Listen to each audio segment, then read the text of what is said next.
Let's apply the first derivative test to some explicit functions and see if we can't come up with the intervals on which a function is increasing and decreasing, and maybe identify some local extrema. Our first function is x squared minus 2x minus 80. So to solve this, what we need to do is we need to take its derivative. So the first derivative is 2x minus 2, which can be factored into 2 times x minus 1. So if I have 2 times x minus 1, what I know is that if x is less than 1, then like if x is 0, for instance, then this is negative, multiplied by 2 will keep it negative. So that tells me that this function is decreasing on negative infinity to 1. Because no matter what I put in there, if that value is less than 1, then this thing will be negative, and so will this. However, if I put in a value greater than 1, let's say 2 or 3 or 1,000, this will be positive, and that tells me that 2 times that will also be positive. So that tells me that this function is increasing on 1 to infinity. So since it's decreasing down to 1 and increasing from 1 on, that tells me that this has a relative minimum or a local minimum at 1.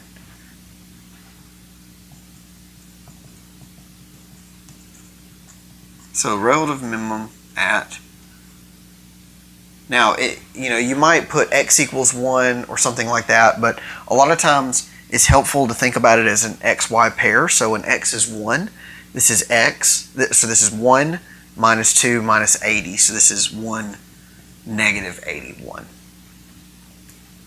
Okay, moving along to the next problem, we have y equals x times the square root of 16 minus x squared. Now for this one, to take its derivative, we're going to need to use the product rule and the chain rule. So that tells me that y prime is the square root of 16 minus x squared, because that's the derivative of x, plus x times the derivative of the square root of 16 minus x squared, which is 1/2, because this is like x to the, because this is x 16 minus x squared to the 1/2. So then we do 16 minus x squared to the negative 1/2 power, because we subtract 1 from the power, and then we multiply by the inside, or the derivative of the inside, which is 0, negative 2x. So that gives us a y prime of 16 minus x squared plus, so these x, you end up with x squared over square root of 16 minus x squared, or sorry, negative x squared. So by doing that, we have these two pieces. Now what we can do is we can get a common denominator of this square root. So that gives me 16 minus x squared over the square root of 16 minus x squared minus another x squared. So that's 16 minus 2x squared, which we can then, whoa, that's yucky.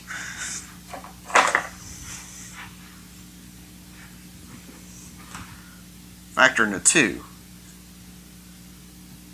8 minus x squared over square root 16 minus x squared. So that's a fairly complicated problem. So to do that, what we need to do then, so before I do that, let me just validate that I've done this all correctly. Take the derivative here, I'm good. I have x, 1/2, 16, blah, blah, blah, to the negative 1/2, negative 2x. The 2's cancel, but leaves a negative over this. So this leaves me 8 minus x squared. So in this particular case, what I can then factor into is 2 square root of 2 minus x, 2 square root of 2 plus x, all over square root 16 minus x squared. So that's a lot going on here.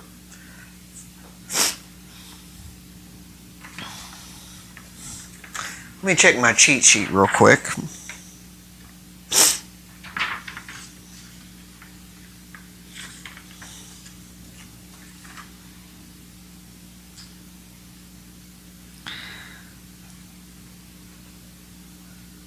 So we can use the first derivative test, but we might shouldn't have.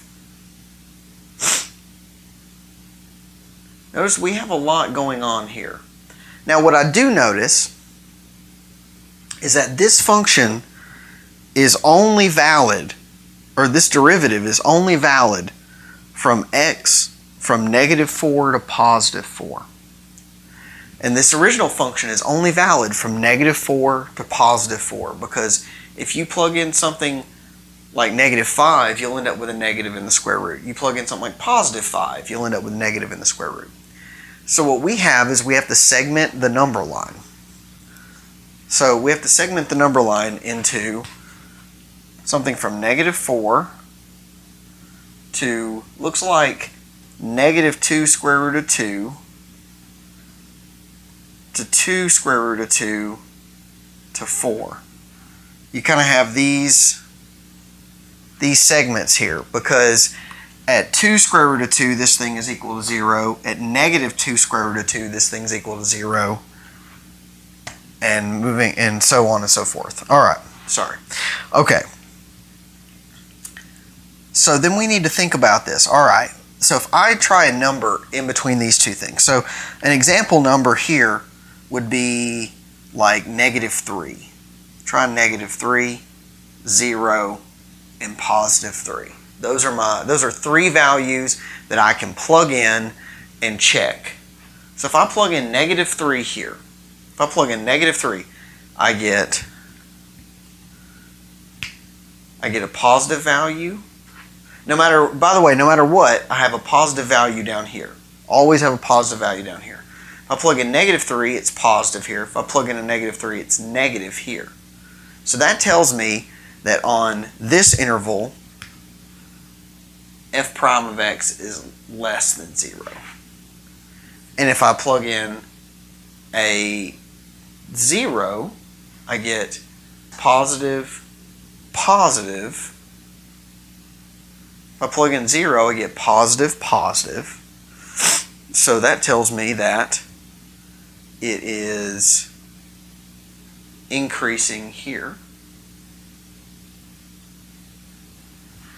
And if I plug in +3, I get a negative positive. So that tells me f prime of x is, so that tells me this function is increasing, or sorry, decreasing, increasing, decreasing. Well, that's a lot of work. I tell you that it is increasing on -2 square root of 2 to 2 square root of 2. It's decreasing on -4 to negative square root of 2, unioned with 2 square root of 2 to 4, and it has a relative, so since it goes from decreasing to increasing, right?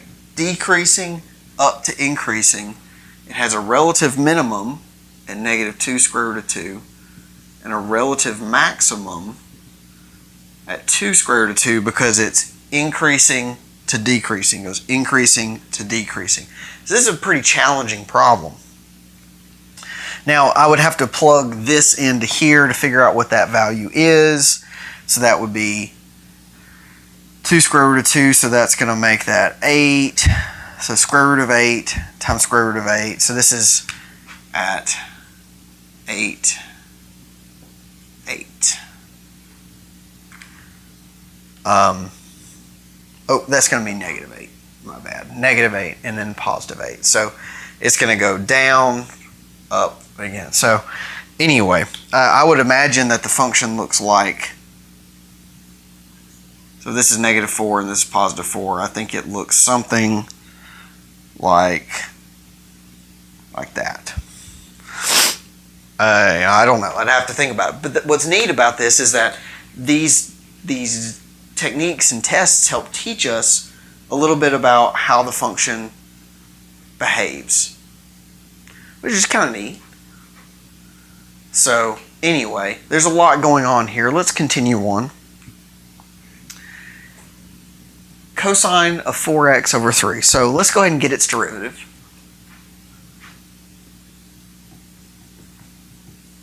So by the chain rule, we have negative sine of 4x over 3 times the derivative of 4x over 3, which is 4/3.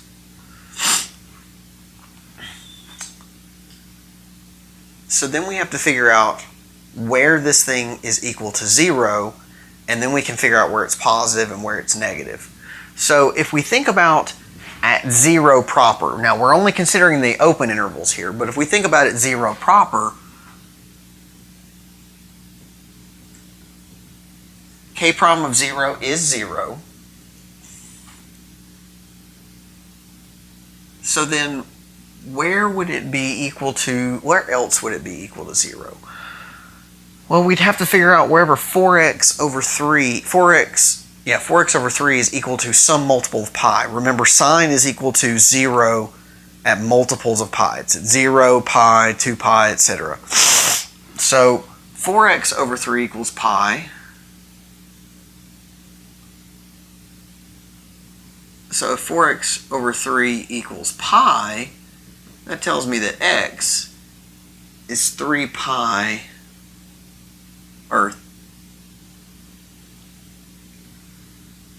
x is 3 pi over 4. Okay, that's inside 0, 2 pi. So if 4x over 3 equals 2 pi, tells me x is 6 pi over 4, so that's 3 pi over 2.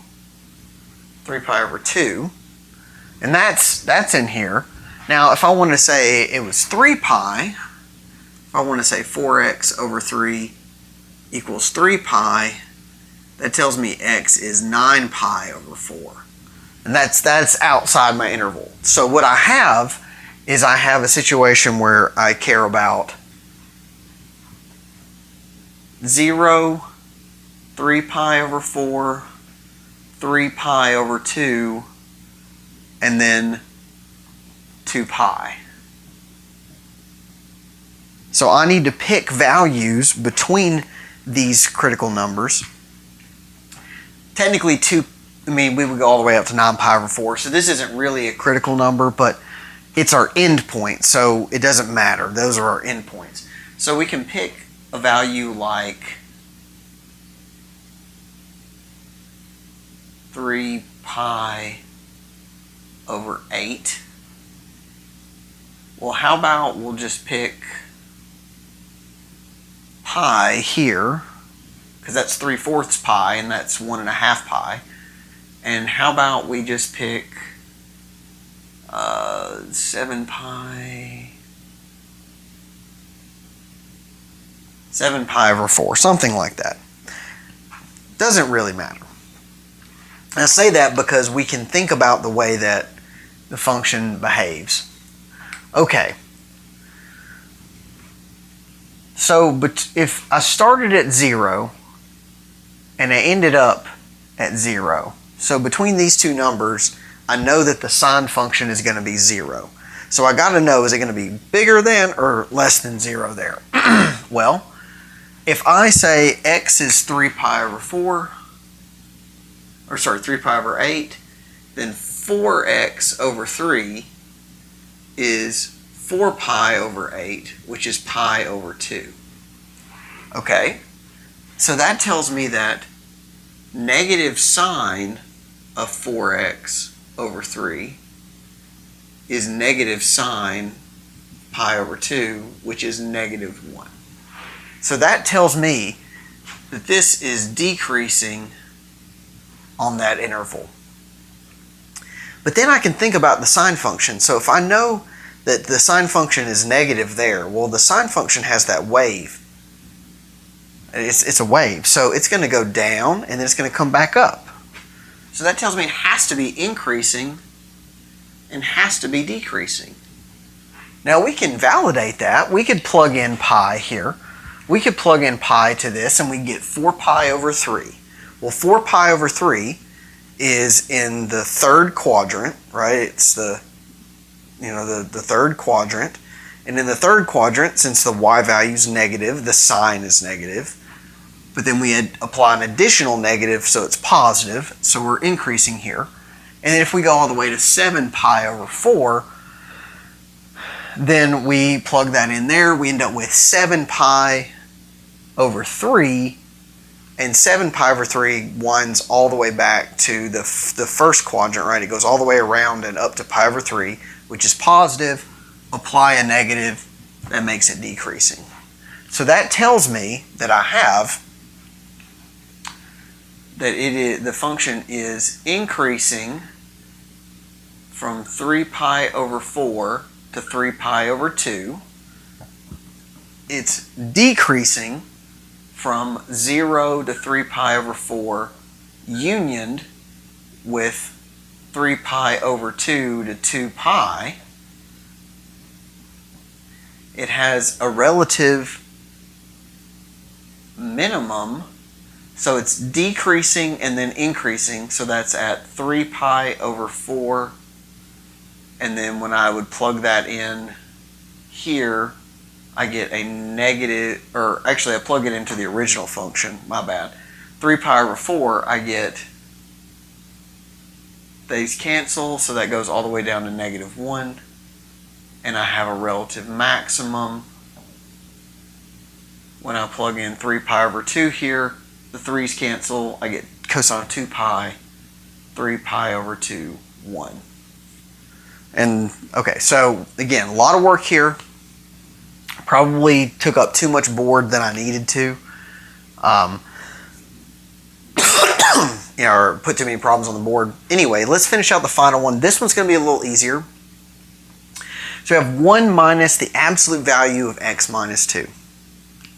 So what we know about absolute value functions is that absolute value functions are not differentiable at the point where they're equal to 0. And I say that because remember, when you have an absolute value function, its derivative as this piece closes towards 0 from the left and closes towards 0 from the right, they're not going to behave appropriately. Now, that's not always true for every absolute value function out there, but when it's the absolute value of x plus or x minus a number, that's going to be the general behavior. So we know that it's not differentiable at x equals -2. So that's one of your critical numbers. So then if you think about the derivative, remember that this is like saying the absolute value of x plus 2 squared. That's the typical way to do that. So then you end up with -1 over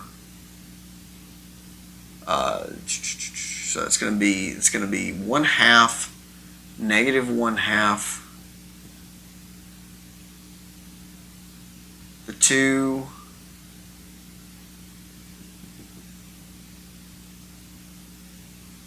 that's going to be your derivative. Now, there's a lot of work that went into there, but I'm trying to save space. So this is going to be your derivative. Now, this is not defined at x equals -2. I'm very sorry for that. So it's not defined at x equals -2. So somewhere from -infinity to -2,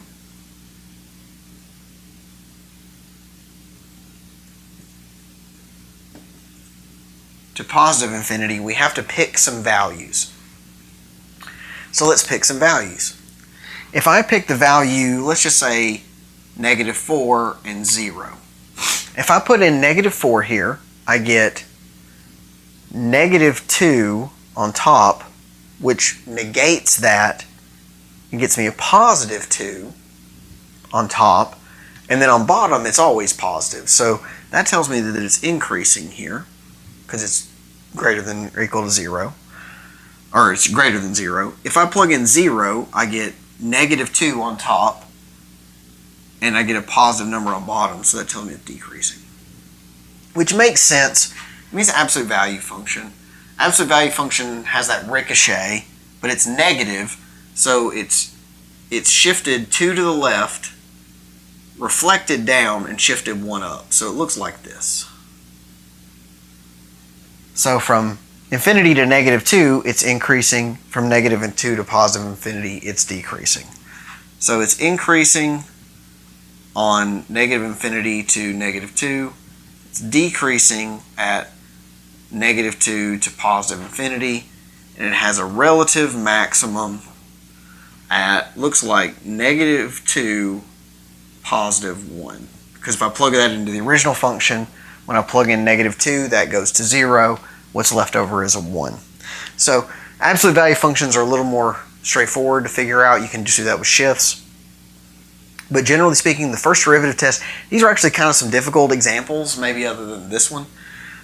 So it's good to practice this, get very familiar with this, because the first derivative test is going to be one of your bread and butters to kind of figure out how a function is going up and down.